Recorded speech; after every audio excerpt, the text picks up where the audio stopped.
Circuit suivant et on voudrait calculer les courants dans les branches I, I1, I2 et peut-être I3 et I4. Première des choses, c'est on a choisi arbitrairement le sens des courants, donc si le résultat est positif, donc le sens des courants est bon.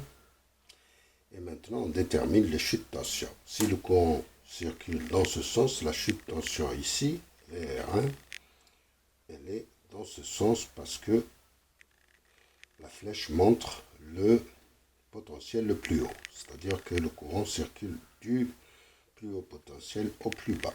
Ici, le courant circule comme ça. La chute de tension dans le générateur, ça c'est le générateur avec sa résistance interne.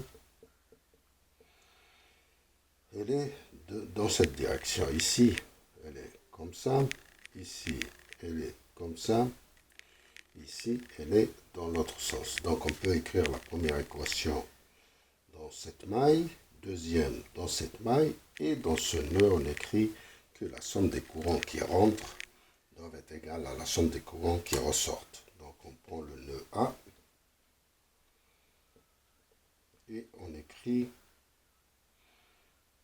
je ne sais pas comment écrire l'objet, I, c'est égal à I1 plus I2. C'est la première équation.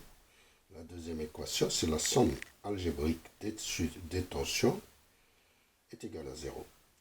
Donc on choisit une direction pour écrire ces équations. Donc on prend la direction des aiguilles d'une montre. Si on rentre par un plus et on ressort par un moins, c'est moins. Si on rentre par un moins et on ressort par un plus, c'est plus. Donc ici on a moins VR plus V et moins VR1 puisque c'est un plus moins VR1 est égal à 0. Première équation. VR c'est R multiplié par I plus V moins R1 multiplié par I1 qui est cette chute de tension. Donc V c'est égal à RI plus R1 I. Donc on a V c'est 80, c'est égal à 5I plus 60I. Donc c'est la deuxième équation. On l'écrit ici pour résoudre un système d'équations. 80 c'est égal à 5I plus 60I1. Ok.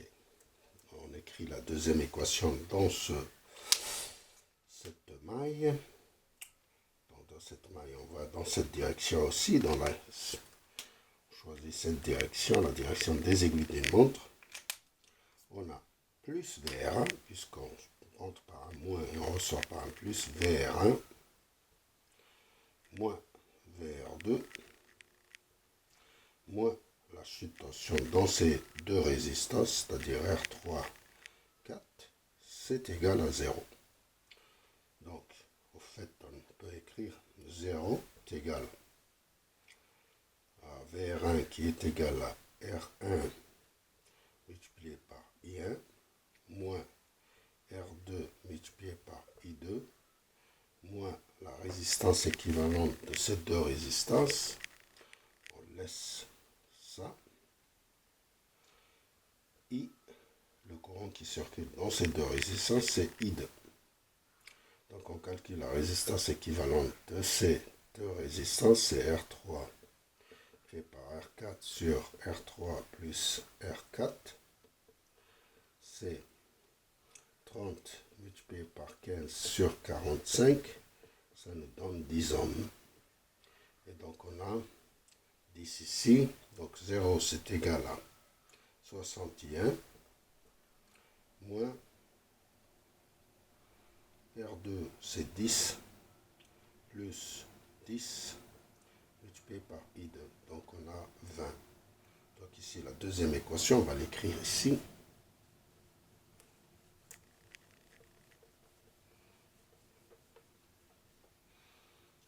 0 c'est égal à 61 moins Et d'ici, déjà, on a une relation pour I1 et I2. I1, c'est égal à 20 I2 sur 60.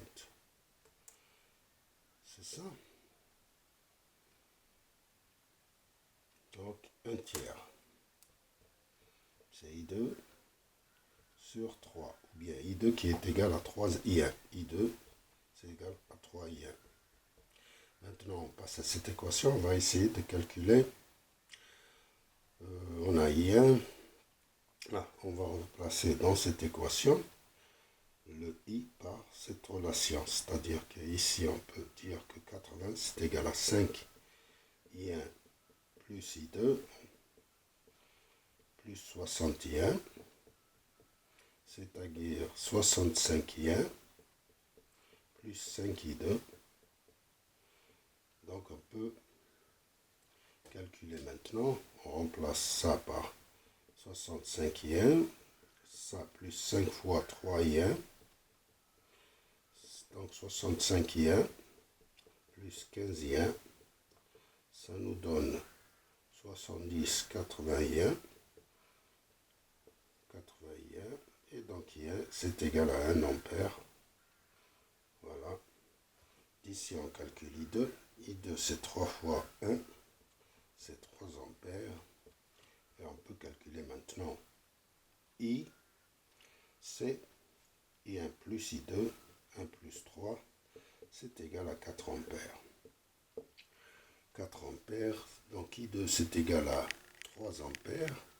On peut calculer la chute de tension ici. VR3, 4, c'est R3, 4 multiplié par I2. Donc c'est 10 multiplié par 3, c'est 30 volts. Donc on peut calculer I3. I3 c'est VR3, 4 sur R3, c'est 30 sur R3 qui fait 30, ça fait 1 ampère. Donc I3 c'est égal à 1 ampère. Donc le reste, c'est-à-dire I2 ça fait 3 ampères, donc I4 ça fait I2 moins I3, ça doit faire 2 ampères. Et voilà, on a terminé et je vous remercie.